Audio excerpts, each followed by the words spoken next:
Oh, good evening and welcome to Hadron Converter Space. Still dealing with the odd technical problem here. I set everything to start automatically. Timer went off, but it didn't start at all, so we'll get there. So just start with some housekeeping and remind you, please subscribe so that I can try and improve the show. And look at my Patreon, subscribe there if you can. It all helps. And hopefully I should be able to see any comments that you want to make on screen, but again, this is only theoretically. So at the moment, I've got playing one of my more recent tunes, which is Eurospace Luna 23. Hopefully the sound is a little bit better this time than what it was last time. It's still dealing with issues as far as getting that sound in, not feeding it in directly through the line as I should be. I'll try and get there with that eventually. And also just a reminder that it's not just about my music. I'm playing my stuff at the moment, but I do want to get a few tunes by some of you out there who are producing their own music, and we'll be also hoping to get some as guests on the show with interviews when the show builds up a bit more following, and also when I get past more of these technical issues that seem to plague everyone at the beginning, I suppose. So there's been a bit of news this week. First is rather sad news that Fast Eddie from Motorhead has died this week, and so that makes all three of the original lineup of the band now deceased. So if you're a believer on life on the other side, I suppose what we've got now is one devastatingly good heavy metal band on the other side of the abyss there. If not, well, it's a loss to the music community in any case on good old planet Earth. It's an ironic coincidence that all three of them basically died 1 year after the other. But then again, when there's a gig, everyone's got to go there. And that's that great gig in the sky. Also on the news front this week, I was reading on the BBC News that we've been observing a supermassive black hole, something like in the order of 800 million light years away.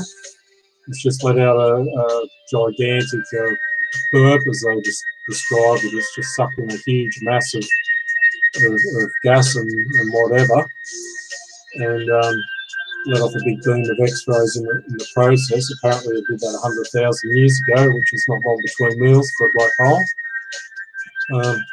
Just amazing what they're starting to see with the space telescopes that they're getting up there now. It's just totally changing the face of astronomy, and we look to be seeing a lot of new and wonderful things in the future. And the pictures that they're showing of these things positively are amazing.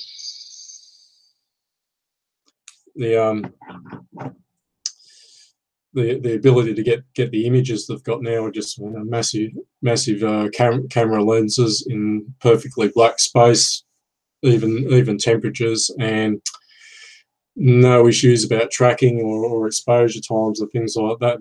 They're just coming up with some fantastic pictures of space out there these days. More news is I did see a post on the Space Rockers site today, made by Christopher Spacely, who is the founder and administrator of the Space Rockers site. And if you don't know about the Space Rockers site, Chris is based in America, and he lays claim to being the first ever space rock music site. He started off in the days of MySpace. If anyone of you there remembers MySpace, and when Facebook came along, he transferred over to Facebook, and he's been running that site, labour of love, for quite a few years now. Some of you might also recognise the name, Christopher Spacely. He was the guitar player, singer, and a major music and lyrics contributor to a band called the Guild Navigators. So if you have a chance, have a listen to the Guild Navigators. Chris's tastes in space rock vary quite widely. He does tend to lean towards the space punk and cyberpunk side of things quite heavily, but he's into a lot of other things too, and he's someone who's really paid his dues, done a lot of courses on music promotion and so forth, and he's definitely someone to keep an eye on, because he'll be keeping an eye on you if you're into space rock as a listener. He comes up with some great tips, and I'd like to be able to try and play some of the stuff I've heard from him, but I'm not sure about how I sit with the copyright. But he's prone to come up with some very great musical discoveries. He's one of several sources that I use for finding new music, and he's done a lot as far as promoting other bands go over the years. So he's the type of person who will play your music too, so he's worth getting to know. Now, what Chris posted today was they have come up with the first cybernetic love machine. We all knew it had to happen sooner or later. So Angela Android is now a reality. So if you get the chance, look at the Space Rockers website to see the article, and it's got a short video. I think there's probably a long way to go with that for that sort of thing, but I'm sure it's an item that's going to sell if people are producing it. Ironically, on the video, it said that it's capable of expressing all sorts of moods, from loving and coquettish, and also angry and jealous. And why you'd want to program the cybernetic love machine to be angry and jealous, I don't know. I think that's fine. It's easy to get with the real thing.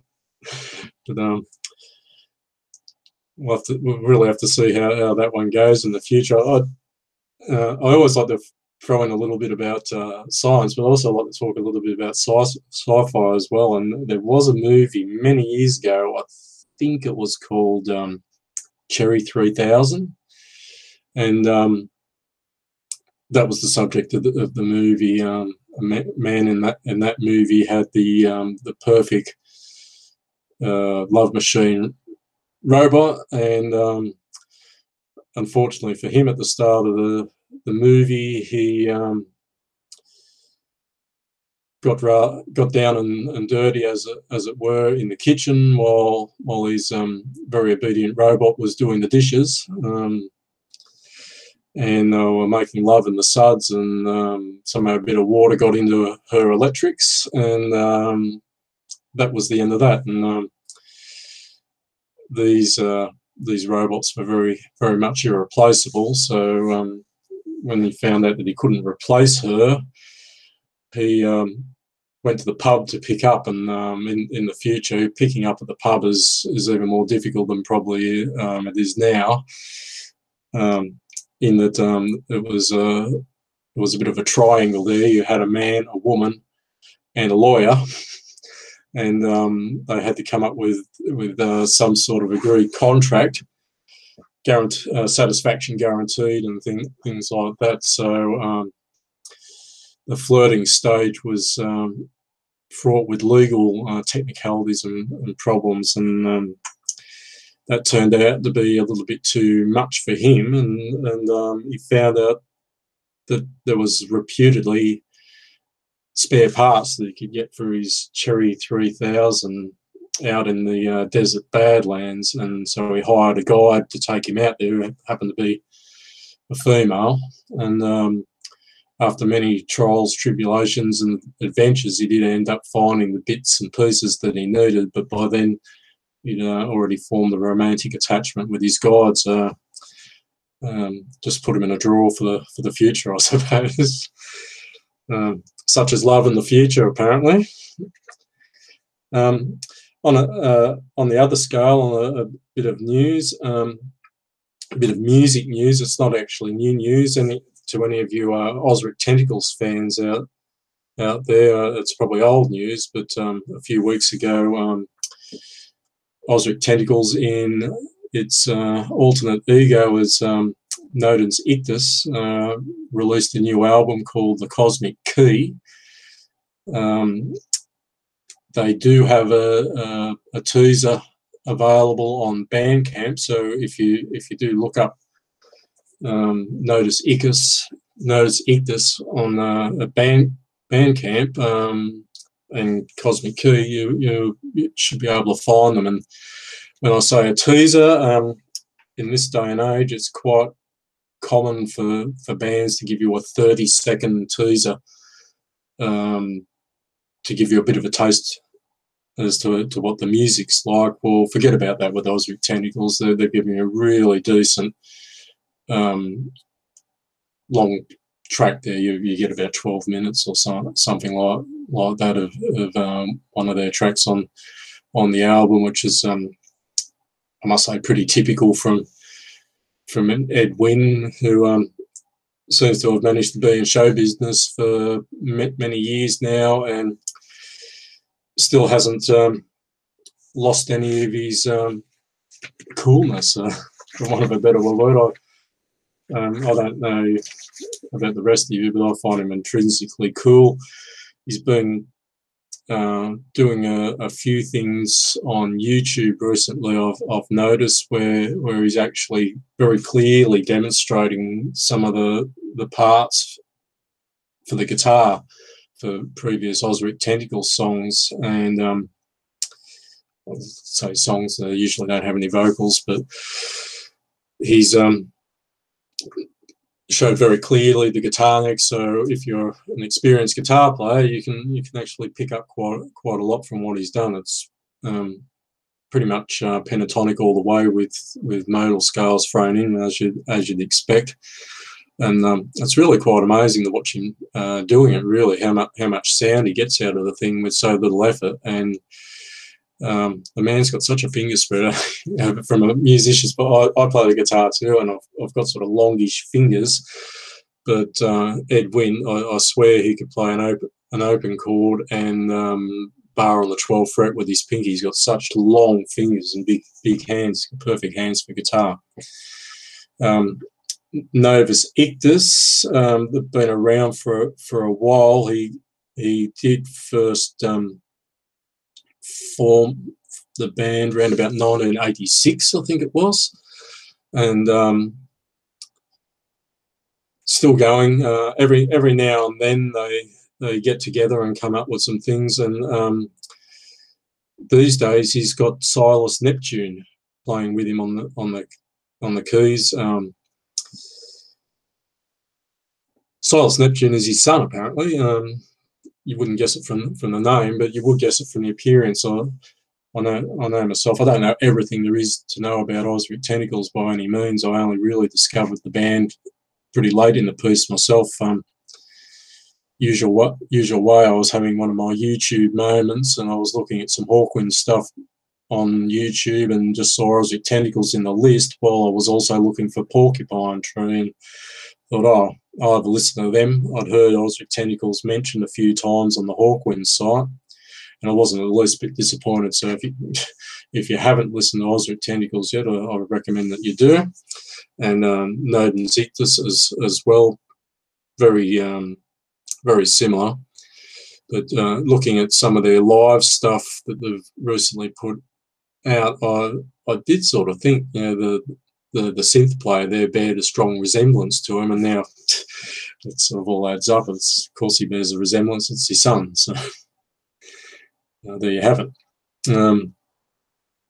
if you haven't heard Ozric Tentacles, as I said, I do highly recommend that you listen to them. They combine a lot of the elements that I think just make a really good band. I mean, any band that has one of these elements is one that could attract your attention. But they've got great drumming.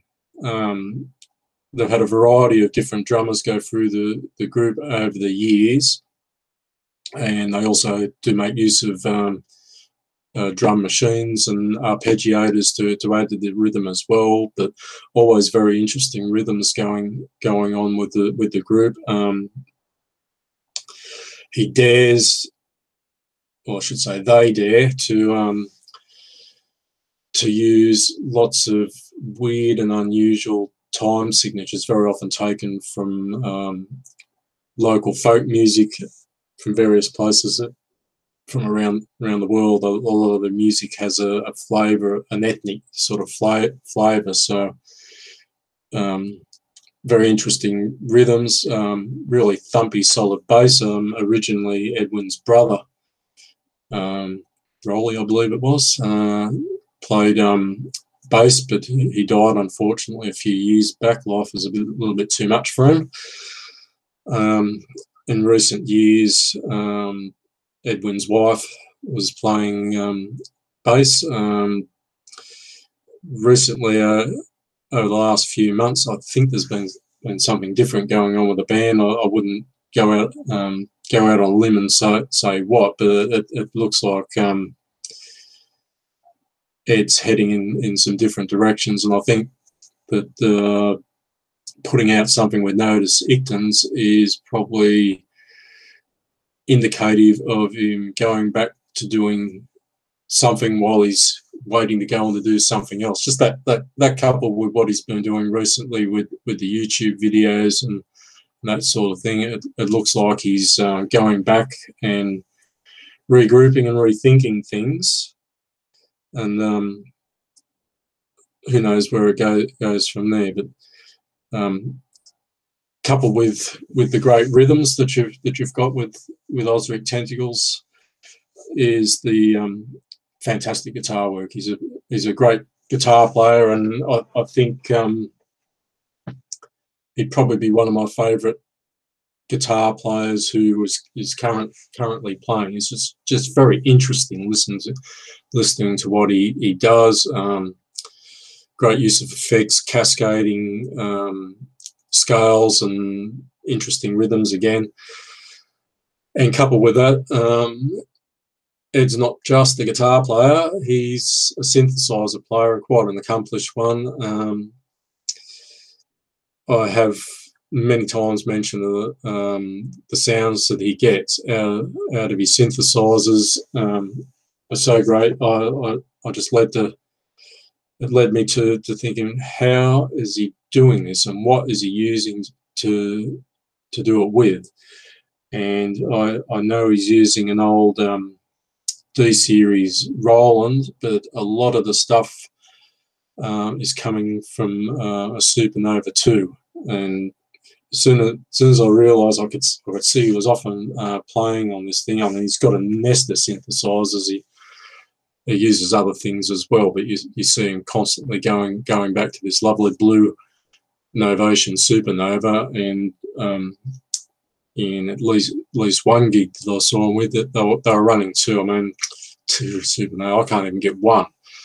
I saw one for sale on eBay, and it was way beyond my budget. So I had a look, and unfortunately, Novation went off on a different direction for a while there, and they stopped releasing the Supernova, and I started leaning more towards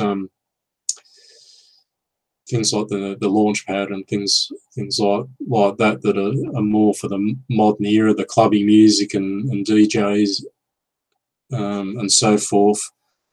And very luckily for me, they realised that there was a bit of a need for the old style synthesizer, and they came out with the Mini Nova and the Ultra Nova. I got myself the Ultra Nova, but I could very easily be swayed to pick up a Mini Nova if I saw one cheap as well. And both got excellent sounds, but just not quite in the league of those Supernovas. I'd love to get one of those. But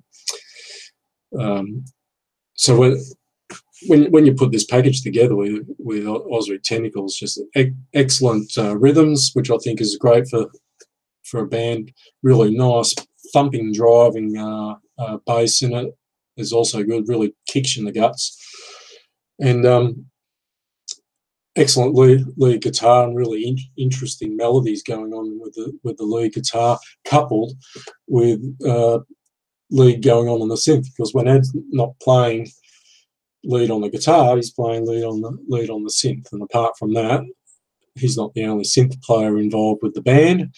And it seems like everyone jumps on the synth except the drummer sooner or later, and all these cascading sounds going on with the synthesizers mean there's just really great sound textures as well going on with it. And it's led me to be very attracted to the band, and I've got to say, since the first day I heard Ozric Tentacles, that I don't think there has been one day where I haven't played at least one thing of theirs. And I've been driving my wife nuts for the last couple of years because I can't drive the car without Ozric Tentacles on. Every time I drive somewhere, I put Ozric Tentacles on. I've made myself up several MP3 playlists where I've got a large collection of their music, and it just keeps cycling around. So anyway, I highly recommend that you look at Nodens Ictus, because it is so similar to Ozric Tentacles that I think you're really splitting hairs. The biggest difference, I think, would be the name. It sounds very, very similar. In this latest album, I wouldn't be sure, but I don't think Brandy is playing bass on it. I think they've got a different drummer, but essentially you've got Ed and his son, Silas Neptune. Great name.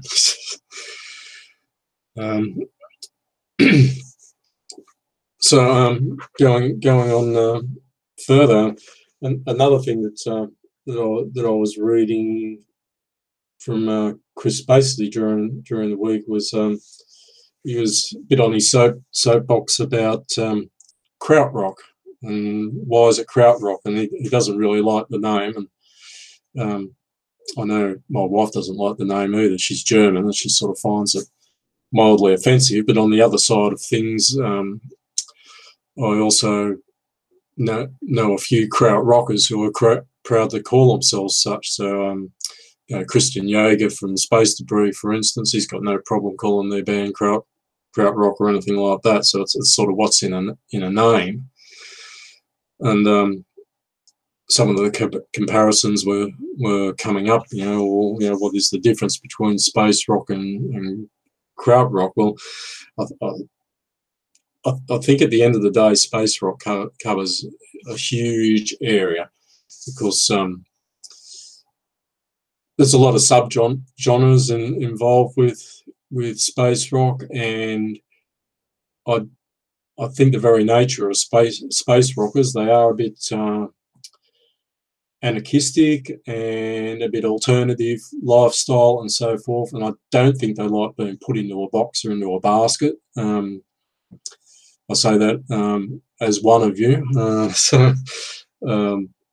We like to mix things up and vary things around, and I think one thing that everyone can agree with is that Hawkwind are space rock, and you might argue whether they're the founders and originators of space rock or not, but there's no doubt about it that Hawkwind are the very major stem of space rock. And if you look at the things that they've done over the years, they've gone to the edge of punk, and some people do say that they started off the punk movement. You had heavy metal springing out of there with Lemmy, also from Motorhead, but originally with Hawkwind. Lemmy gave Hawkwind a very hard edge for quite a while there, so that Hawkwind of that era sounds quite heavy, and if you listen to very early Motorhead, I think you sort of get this sort of fusion between them, that Motorhead at the time that Lemmy left the band were very heavy, and Hawkwind at the time Lemmy left the band was very heavy, and Motorhead at the time the band was formed did have a few Hawkwind numbers on it, by virtue of the fact that Lemmy had major ownership in the songs. And I've listened to some of these songs, like Lost Johnny and Valium 10, played by Motorhead, and it's an interesting comparison when you listen to them played by Hawkwind, especially when you've got some of the versions where Lemmy's sung on the Hawkwind versions. One side's a little heavier, the other side's a little trippier, and apart from that, Hawkwind have experimented with jazzy style music. They've done a bit of space reggae there from time to time. Something else that Ozric Tentacles also gets into quite regularly, a bit of spacey reggae. They've done some of the more electronic stuff, things around the era of Angela Android, as mentioned earlier. Has a very electronic sort of feel to it. Some of Dave Brock's solo stuff around that time, Space Brock has a lot of that sort of stuff on it. So I don't think that any of those things need to go into one bag. Space rock, Krautrok. Krautrok also includes a lot of German progressive music. So Eloy was mentioned. Now I would describe Eloy as more progressive than spacey, but they do have a spacey element to them as well. So I think to be fair, if anything, I think Krautrok comes into the German alternative and progressive music scene, but naturally some of it is space rock, there's no doubt about it, but some of it's quite obviously not. Prog rock, likewise, you can get some prog rock leans quite into that space rock and psychedelic area, but some outside it, and psychedelic itself can vary quite a bit as well. So I don't know if it's really constructive trying to even split them up into those baskets. And one of the things that I like about the other group that I'm involved in, Trippy Atmospheres, is when Steve Lennon, the founder member, called it the Trippy Atmospheres Collective. I think he was right on there, because at the end of the day, a lot of this prog rock, krautrock, space rock, psychedelic, call it what you like, it's very much trippy and sort of headspace music. It's the sort of stuff that you can sit there and meditate to, or just think to. You can also sit there getting blind and have a few drinks at the pub, because it's got a good beat in that as well. But it's music that you can really sort of feel, and that's I suppose the reason that I want to try and promote space rock in general.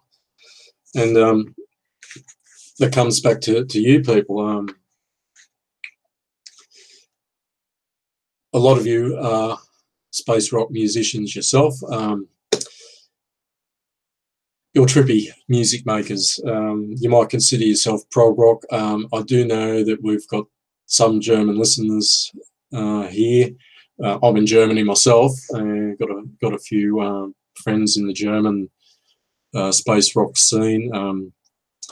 people around Holland, so all over the world. And I know in the Trippy Atmospheres Collective, I was very pleased to see someone wanted to join the group from Japan this week, and I think, as far as I know, that's our first member from Japan. And he posted a bit of his music, and it's very interesting. It's I've listened to a couple of things by him this week, and I'm not quite sure what to make of it all, but there's no doubt about it. That sounds interesting and different. The Japanese have a different perspective on things, and I've seen some things come out of Japan over the years, just fashion and stuff that they're doing that's quite frankly weird, but really interesting, not boring at all. And so I'm glad that one Japanese has joined the group, and I hope more come, because they do have an interesting slant on things, and they're very sort of artistic and poetic people in their own way. So it'd be good to see that. But many of you are from all regions of the world, and you're sitting at home making your own music, and you're trying to get out there, and I want to help you do that. So please feel free to contact me. You can comment on this link, of course. You can contact me on my email, which is hadronconverter@gmail.com. No problems with you contacting me there. I only use it for my music pursuits. You can also contact me on my Facebook site. If you look for Hadron Converter on Facebook, you'll find me. You can also contact me through the Trippy Atmospheres site, where I'm an administrator. I'll also here. Feel free to post your music there, of course, because that's what we're all about there. We're not judgmental. So if everyone's told you suck and they hate your music, well, we haven't told you that yet. So post it on there, and we can tell you we suck. But we probably won't, because what you will get is a fair hearing, and if there is any criticisms, they'll probably be more framed in the way of advice. And I know myself, I'm definitely not the perfect musician, and I've received a lot of advice by and from other members of the Trippy Atmospheres collective. We're all about helping each other, and that involves learning, promoting each other's music, and listening to each other's music. Because if we all at least listen to each other's music, you do get ideas, you get your music heard, you get out there. So please contact me if you want me to play some of your music. If you'll allow me to post it up on this website, I will gladly do so. I know I've got sound issues at the moment as far as playing your music live on the show goes. I'll have to see how today's effort with playing the music. Today's effort was, not real professional. I'm afraid. I'm still looking for a better way to do it, to feed the sound in and be able to get it nice and clear. Many thanks to Stray Hawk and Vinnie Collins, who mentioned to me about ducking, which I can certainly use if I get past that first technical issue of feeding the music in through the line, and that might come down to practice and maybe getting up or linking up a bit of equipment. Theoretically, some of this should be able to do it. But in any case, if you do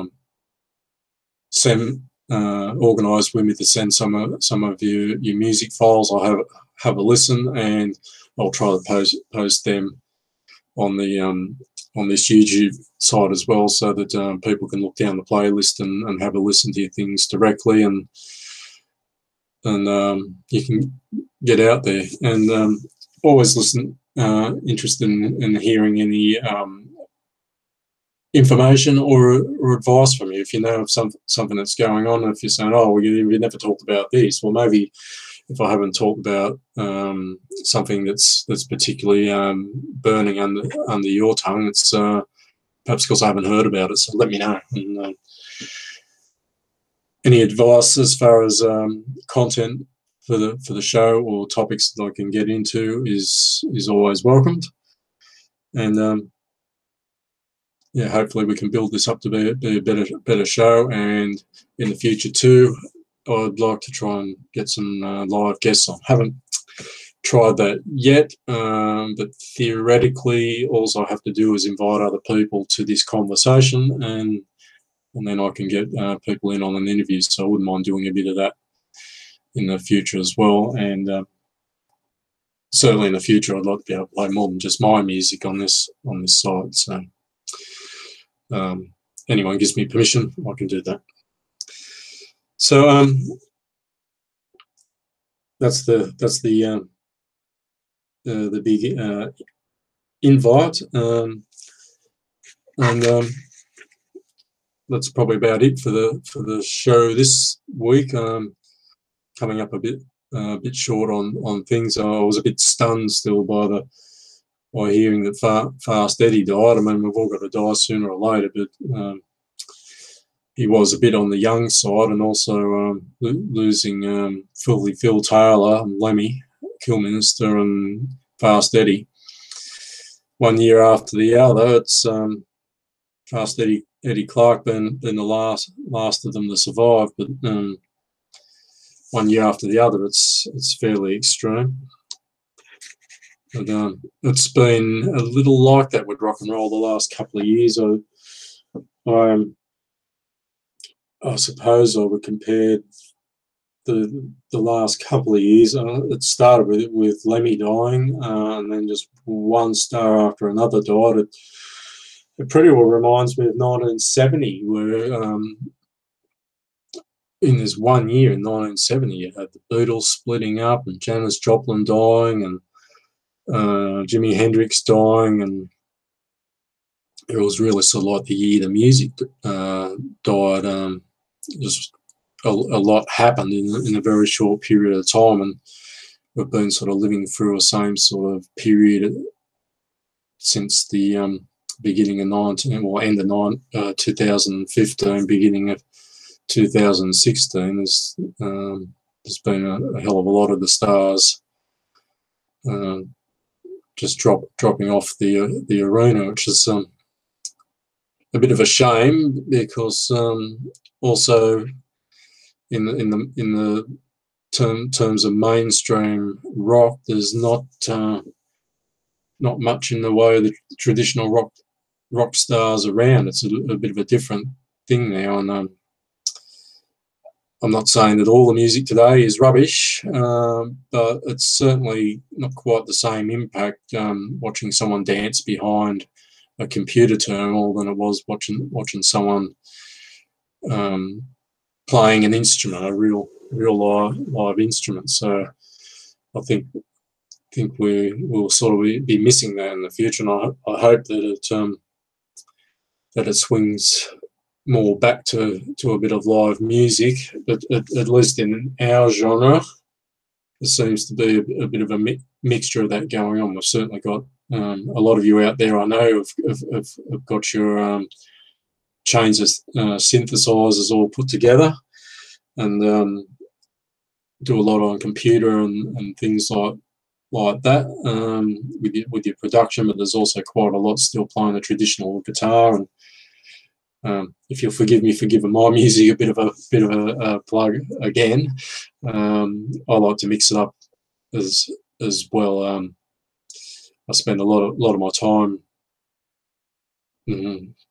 with a frustrating task of trying to perfect my skills on an instrument. Practice my piano every day, practice my guitar every day, and make slow and incremental progress, because it's a lifetime thing, which I think is another one of the values of actually playing an instrument. If you're a musician, it's something for life. And those of you out there that are fiddling around with wiring diagrams and plugging modules in together and building synthesizers may well find that also quite like a form of meditation. I don't have quite the head for electronics. I wish I did. I get by. I understand quite a lot, but I know it's been a life ambition of mine to be able to just build the ultimate amplifier come synthesizer where I could just keep producing whatever sounds I want. But luckily for me, there's guys like you out there who have figured all that out. So with me, I try to produce my music by playing synthesizers manually with keys. I do try to record a little bit of MIDI stuff to make my own rhythm backgrounds, because one instrument that I haven't been able to really try, and certainly not master, is the drums. There's been a couple of times in the past where drummers have been foolhardy enough to leave their drums at my place, and I've had a bit of a bash at them. But where I am at the moment, I can't really do that. If the neighbours don't complain, my wife will probably kick me out if I play too much in the way of drums. So I'm restricted to using rhythm machines and things like that myself. And then there's always this struggle to try and make them sound a little bit less robotic and a little bit more human. I don't know what the rest of you are doing. Certainly, as I said, any comments on these discussion themes are always welcome. But one thing I do try and liven it up a bit is I do use I produce my music different ways. So I try and get a bit of different character in it. Sometimes I write the music on keyboard. Sometimes I actually write it on piano. I'll be practicing the piano in the morning, and sometimes I might be disturbed, the telephone rings, or the wife wants to talk to me about something or whatever, and I start absent-mindedly doodling on the keys, and all of a sudden something comes, and I go, and start mucking around a bit on the piano. And very often I go, make some notes and write it down, and come back with it on the electric keyboards a little later on. Or otherwise just fiddling around with the keyboards to make a sound. Sometimes also I'll just get a drum track and start trying to play along with the drum track with either guitar or synths and that. And I'm not using very advanced rhythm stuff. For those of you who are interested, I'm using a program called MT Drummer, which I got from a recommendation from Reaper TV. I like to use the Reaper DAW, and there's a man over in England has a station called Reaper TV. Highly recommended if you're using the DAW, and he put out something called Build Your Own Home Studio for free. Now that was recommended to me by Vinnie Collins, I think, Axiom of Sound. So I wasn't totally looking to build a studio for free, because I'd already paid a fortune for one relative to my budget. And but some good ideas and that on it, and this building your own home studio for free, episode 1. Well, he was describing, well, first, get yourself a DAW, and what he was recommending was the Reaper DAW, because Reaper give you a free unlimited trial. Now, if you've already got your own DAW, and certainly those who are producing your own music already do, I would hazard to say it's very difficult to do it without it. It's possible. It's always been done. It's if you want to upload your music for streaming and things like that, sooner or later you've got to go through the conversion stage to digital. So it's anyone who is still using old reel-to-reels and things like that out there, sooner or later you have to get onto the electronic medium somehow, and I imagine that you've got to use a DAW to do that. I can't think of another way. He was recommending that, and with this unlimited free trial that you get from Reaper, you can download the program for free. There's no restrictions. You get everything. There's nothing that you have to pay for to get it activated or anything like that. And that's one of the things that sort of amazed me about them at the start. They were so confident in their product. There's nothing withheld from you. Some other products, they say, oh, you know, you can have a free trial, but you don't get, you know, you've got a whole grayed out area of the menu, which is unavailable to you unless you pay for the full professional product. Well, Reaper don't do that. You get to use everything that's available with the program. Theoretically, I think it's supposed to be either a 30 or a 90-day free trial. But when the time runs out, the trial doesn't. It keeps going. You can keep using it. And, I'll admit it. I was using Reaper for almost a year before I finally paid for it. And then the paying for it thing. Well, you can go for the home studio version or the professional version, and again, there's absolutely no difference in the DAW between the free version and the home version and the pro version. You're just paying a different price, and for the Pro Studio version, I think you're looking at $120 US, and for the home version, you're looking at $70 US, and at that price, I mean, really very affordable. And as I said, there's no difference in what you get. You get exactly the same program. It's just the license that's different. And just being that if you are a professional and making decent money from your music, you should be willing to shell out $120 US for the program. If you're an amateur, well, you know, buy it for $70 US, and you're contributing to a great open source product, because it is open source. You can write, if you've got programming skills, you can write your own code for it, and you can alter all the in-house plugins as well. Got complete access to the source code. The Reaper website gives you lots of templates and downloadable things that you can add to it, and the thing is uniquely compatible. It runs with everything. So there's a plethora of free plugins and so forth, which brings me back to my point, and that's in this How to Build Your Own Home Studio for Free video from Reaper TV.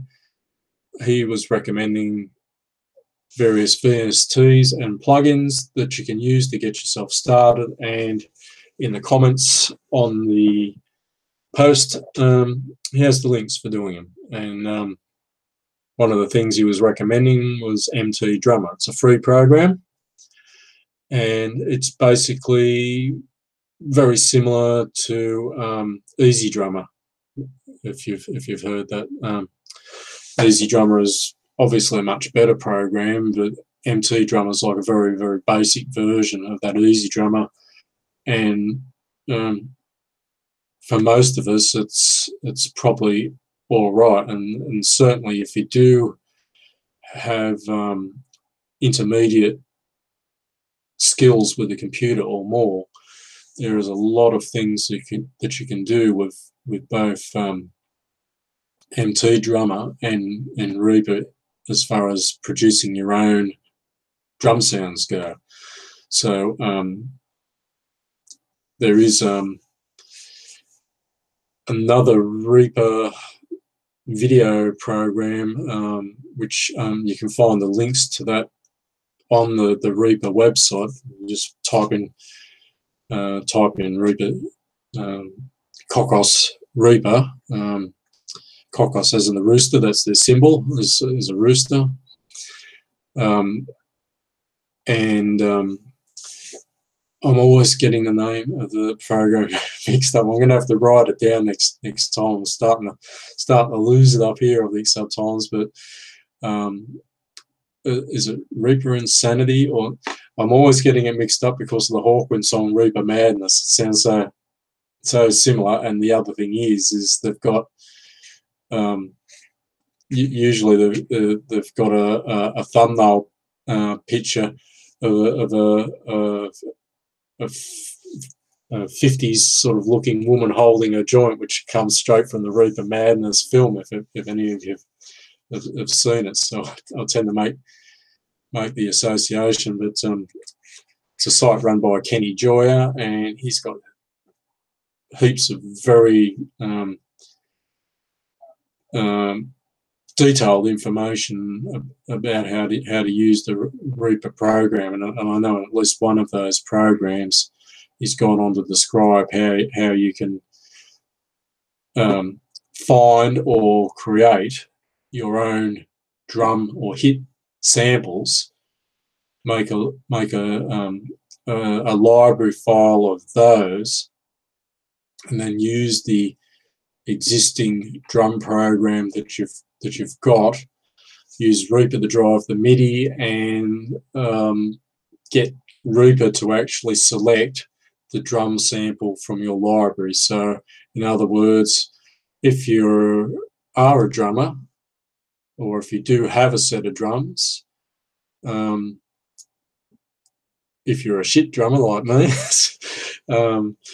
you can just sit there, bash the drum for single hits and record those as samples, and then go back and use a program like MT Drummer with a basic rhythm, and you can use your own samples so that you've got a much better drum sound. Though I must say that the drum sounds on MT Drummer are quite good, but the sky's the limit if you're using something like Reaper to add to these, because you could literally do something like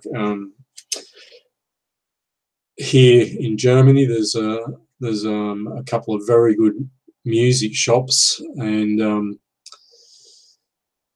one of those shops in particular lets you go in there and play with all their various instruments, and you can test out drums in a soundproof booth room and so forth. So you could literally go somewhere if you've got access to a place like that. Take a little pocket Zoom mic with you or something like that. Go in there, test out their drums, have a bash, record what you've done, and bring it back as samples if you want to get a sample from a very expensive $10,000 pound or euro drum kit. You can do that and apply it using these things. So MT Drummer is certainly a good program. You could get better sounds by doing something like that, by sampling your own or accessing a samples library. I know there's free samples libraries out there. There's also a lot for sale that are quite good as well, and you've got the option of using the basic rhythms, or you've also got the option of composing your own via MIDI, and that's I do a little bit of each. I tend to use MT Drummer to provide me with a basic rhythm background as a metronome to start with, and then I'll go back into it and manually play drum hits on my keyboard to get a few drum rolls and things like that, and maybe more interesting rhythms in as well. So it tends to be a bit natural. But I know there's people out there who agonise and specialise in a lot of these things. I know a few people on the Trippy Atmospheres site about a year or so ago. They were all agonising on the best ways to get realistic drum sounds and things like that. That's not all you can do with the with the freebies from this Build Your Own Home Studio. He also gave links to modelling amplifiers and speaker cabs, notably a Mercurial cab. If any of you have heard it, some of the Mercurial products are free for demo, and quite a few other things. Frankly, there's so many I could probably quite easily do a show just on naming and talking about some of those shows and some of those plugins and VSTs. And I've tried to be reasonably mature about things and not get too many of them, but it is like being a kid in a lolly shop. There's so many of them out there, and I'm gradually accumulating a few of them. There's a nice little Korg emulator that I picked up from a tip on the Trippy Atmospheres Collective. Again, like I said, we're throwing ideas into each other all the time, and learn a lot from them in that way. So yeah, I try to mix things up myself. Sometimes I start with a drum rhythm. Sometimes I will start something off by playing a little bass riff on the keyboard, or a melody on the keyboard, or a chord sequence, or just fiddling around with sounds, and you start getting inspired. I mean, you all know how it goes. You do it yourself. Sometimes with the guitar, one thing I've noticed recently, I've been really trying to properly learn the guitar the last couple of years. So I've been practicing more on technique than actually just playing songs and things like that. But one of those things is when you're practicing a lot of those technique exercises, you have a bit of a fiddle around, and next thing you know, something's sort of coming up. And I got myself one of those looper pedals, just a cheapie. I think it cost me €40, a Harley Benton looper. It's a very basic one, but it's good. As soon as you get that inspiration, you start playing, and you can hit the pedal, and it records it, and then you can just remember it and get it back later. These are all things that I do to make things sound a bit more interesting, and I'm sure some of you do the same.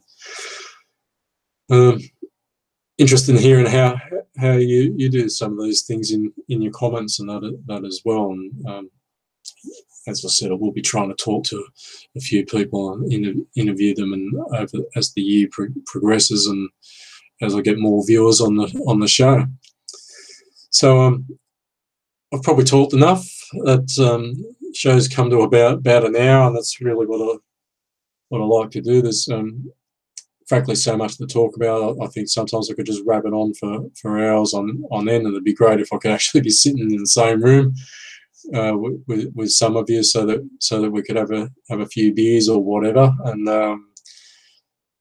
talk about our favourite topic, which is music and space rock in particular. So I hope you enjoyed the show, and I hope to see you all again. And as I said, please like and subscribe if you haven't already done so.